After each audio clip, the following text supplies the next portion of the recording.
Paano nga ba tayo makakapagluto ng super sarap, super crispy na pork binagoongan? Mga sangkap. Pork liempo, alamang,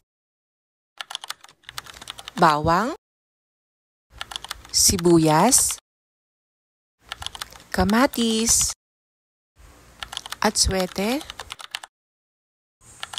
magic sarap, cooking oil,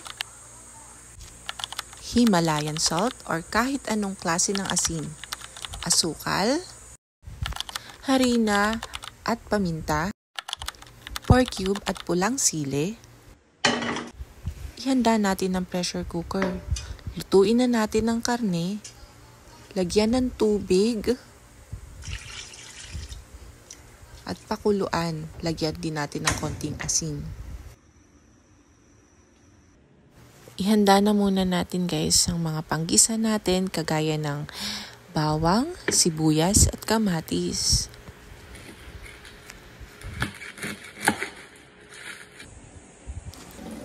Hugasan natin mabuti ang alamang. Ayan. Ayan. Ito na ang karne. Lumambot na. Ngayon, sisimulan na natin ito na i-coat ng harina. Na may paminta, may magic sarap. Yun. Pagkatapos, ganyan ang mangyayari guys. Tapos, ipiprito na natin. Palulutungin natin guys.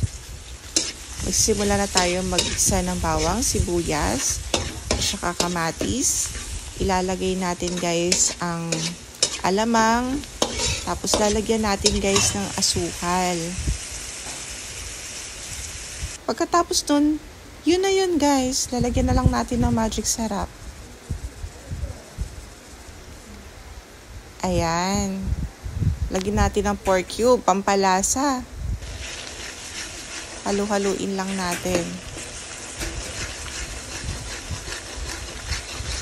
Malapit na matapos guys.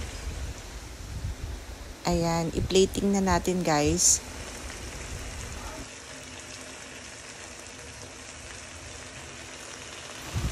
Ayan na, ito na guys ang finished product ng ating crispy pork binagoongan.